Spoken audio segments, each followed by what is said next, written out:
There were a lot of heroes, the Tibetans, who sacrificed their lives. These Tibetans, including the monks, who temporarily gave up their vows of priesthood in order to take up arms and fight the Chinese. I'm the last speaking CIA officer who can tell the story.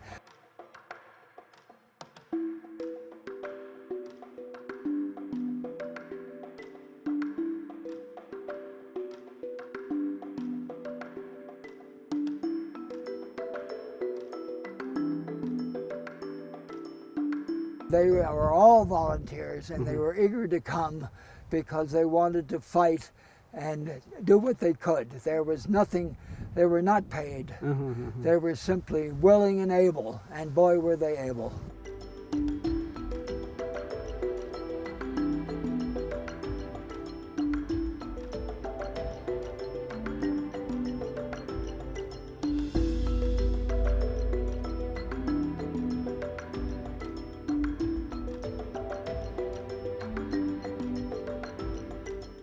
I got to Camp Hale for the first time in about April of 1960.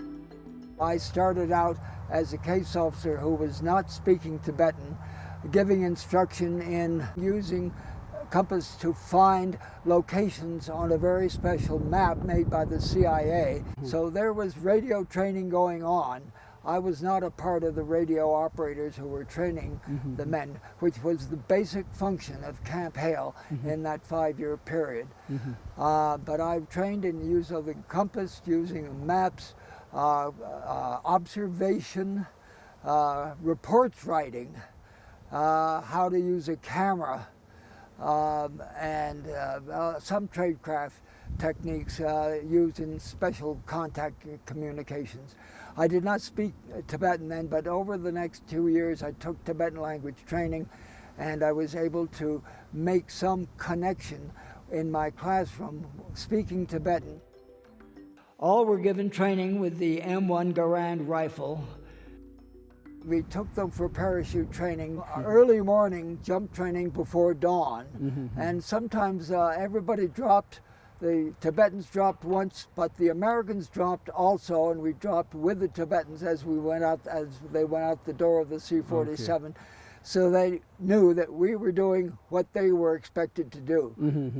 If they were radio operators, they knew that they would be parachuted from an airplane going, making a secret overflight of Tibet, and they would be falling to the ground with a parachute. They were told what to expect, but they could only understand it when they got there.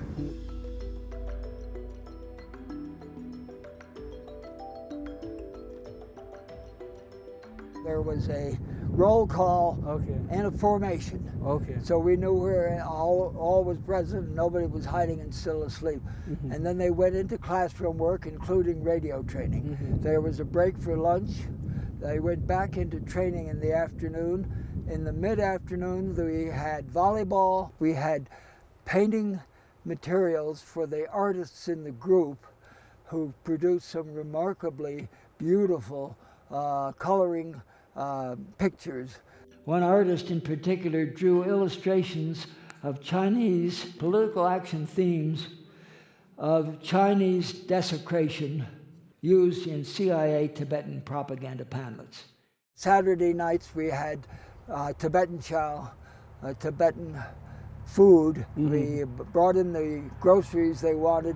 The Tibetan had chefs who prepared a menu for all of us, and all of us ate Tibetan momos and chow palis, and we shared kegs of beer.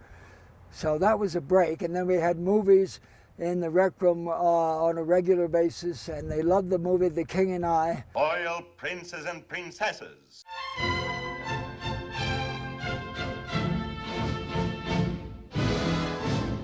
Because it was a very exotic culture in Thailand, and the cute little children, I think, captivated them.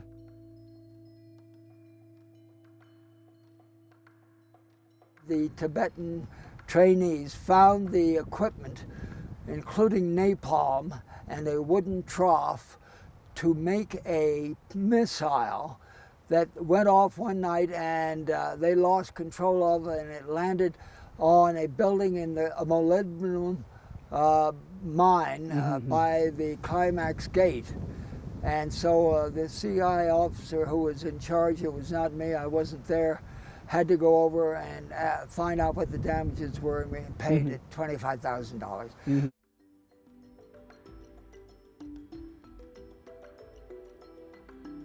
When they left in 1964, October, a few of them had acquired small knives and other small things that had U.S. markings on them, which they could not carry back with them. So we reluctantly had to remove those.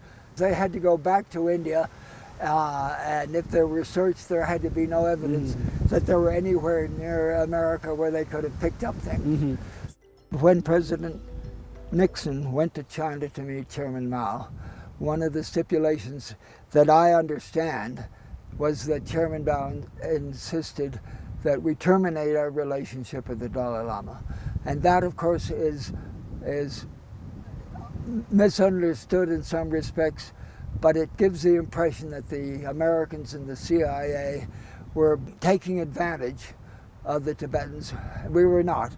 It's widely misunderstood, it's controversial, and I can understand those who feel that the Americans let the Tibetans down, and we were very sorry that it happened that way. It was somewhat of an emotional ending for all of the Americans after we had left contact and ended our training with these remarkable Tibetans. But yes, it was an emotional parting because we became very good friends with the Tibetans, and they with us. We bonded, and we were sorry that we had to break it up the way we did.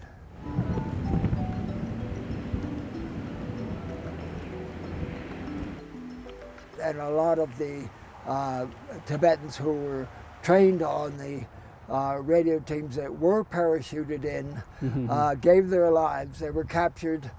Some of them went to jail, and a few of them were released in time. But there were a lot of heroes, as this will attest.